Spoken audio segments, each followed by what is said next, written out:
రెండు నందిపేట మండలం కింద పెట్టాలి.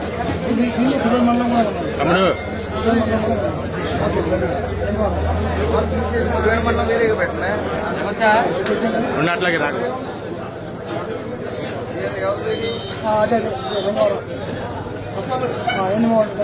కూడా ఉందిగా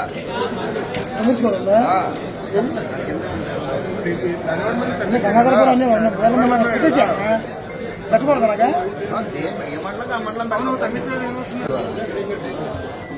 ఈ రెండు నందివాడ మండలాలు పెట్టాలి. ఫోన్ నెంబర్ అండి, మెసేజ్ వస్తుంది.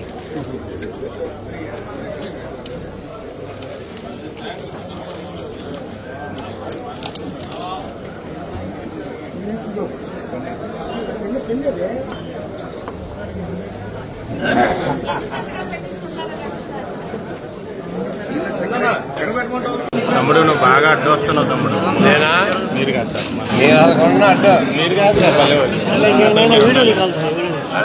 నాది ఒక ఆకలిలో ఒక తల ఊ అని వెళ్ళిపోతుంది. పొంది బాబు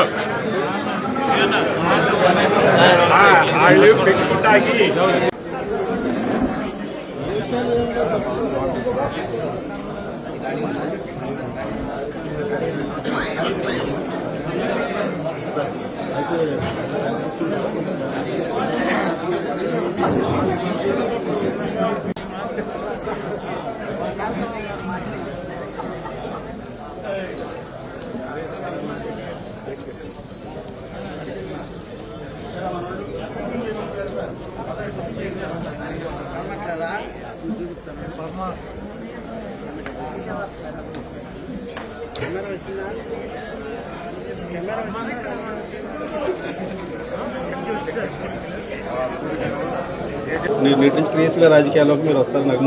ఈ గత 6 నెలలుగా నేను కొంత రాజకీయాలకు దూరంగా ఉన్నాను.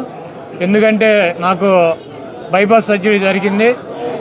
దానికోసం ఒక 6 నెలలు రెస్ట్ తీసుకోవాలని చెప్పి డాక్టర్లు చెప్పడం జరిగింది. దాని ప్రకారం 6 నెలలు కంప్లీట్ అయింది. అయితే ఇంకొక 6 నెలలు ఇటువంటి ప్రోగ్రాంలో పాల్గొంటాను తప్పకుండా. ఆ తర్వాత మరి ఎప్పటిలాగా ప్రజా ఉద్యమాల్లో కూడా రోడ్డు మీదకి వచ్చి ప్రజల తరఫున ఫైట్ చేస్తామని చెప్పి ఈ రాష్ట్రంలో జరుగుతున్నటువంటి అనేక అవకతవకలు కావచ్చు, అనేక రకాలైనటువంటి అక్రమాలు, వేధింపులు, వీటన్నిటినీ కూడా ఎదుర్కొని నిలబడి వైఎస్ఆర్సీపీ జెండాని మళ్ళీ జగన్మోహన్ రెడ్డి గారిని ముఖ్యమంత్రిని చేయడానికి మాకు శక్తి వంచన లేకుండా కృషి చేస్తానని చెప్పి.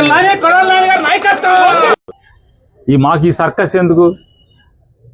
ఊరికే మామూలుగా మాకు వినోదం, బందర్ ప్రజలందరికీ వినోదం. తన్నుకోవడం, తోసుకోవడం మామూలుగా. యమ సర్కస్, యమ డ్రామా కంపెనీ అదంతా. నేను అడుగుతున్నాను, బొమ్మ పెడతాకి తన్నుకుంటున్నారు కానీ బందర్ బాగు జాతికి ఎక్కడన్నా తన్నుకున్నారు మీరని అడుగుతున్నాను. ముడాకి సంబంధించి బీజేపీకి సంబంధించిన చైర్మన్ ఉంటే 650 ఎకరాల ముడా భూమిని అడ్డగోలుగా దోచేస్తుంటే బీజేపీ వాళ్ళు దాన్ని ఆపడానికి ఏమన్నా తన్నుకున్నారా? టీడీపీ వాళ్ళతో తన్నుకోలేదు కదా. బందర్లో ఒక మంచి జరగటానికి ఇప్పటి వరకు ఏమన్నా పట్టుబట్టి తన్నుకున్నారా మీరు? బందర్ బాగు జాతికి ఏమన్నా తన్నుకున్నారా? ఆటి కోసం కాకుండా ఈ బొమ్మల కోసం తన్నుకోవటం. వాజ్పేయి గారు భారతదేశానికి వన్నె తెచ్చే పనులు ఎన్నో చేశాడు. వాజ్పేయి గారి పరువు మీరెందుకే బందరు కమ్మసంగం దగ్గర బజార్ని పడేస్తారు ఎన్టీ రామారావుది. ఇవాళ ఈ నయా తెలుగుదేశం వాళ్ళందరూ ఎన్టీ రామారావుని పడదోసి కూలదోసి కసా పొడిచి ఆయన మానసికంగా కుంగిపోయి చచ్చిపోతా కారణమైన వాళ్ళు ఇవాళ బొమ్మ పెడతారంట. మీరు బొమ్మ పెట్టాలి, రామారావు ఆనందపడతాడు పైనుంచి. మీరందరూ చంద్రబాబు బ్యాచ్ కదా, మీరు చంద్రబాబు బ్యాచ్ అంటే మీరు బొమ్మ పెడతాకి వాజ్పేయి గారిని. కాబట్టి అయ్యా మీరు తన్నుకునేదో బందరు బాగుజాతకు తన్నుకోండి, కానీ వాజ్పేయి గారిని గొప్ప రాజనీతిజ్ఞుడు, ఈ దేశానికి అణుబాంబు పరీక్షలు చేసినటువంటి గొప్ప మహనీయుడు. ఆయన్ని బజారుని పడేయబాకండి, ఆయన పరువును బజారుని పడేయబాకండి మీ చేష్టలతో. అలాగే ఎన్టీ రామారావుని చంపిన చేతులతో అంటే చావుకు కారణమైన మీ చేతులతో మీరు రామారావు బొమ్మచ్చుకుని ఊరేగినంత మాత్రం రామారావు గారు పైనుంచి సంతోషపడేది ఉండేది కాదనేది కూడా తెలుసుకుని బందరు బాగుజాతకి తన్నుకోమని చెప్పని నేను చెప్తున్నాను.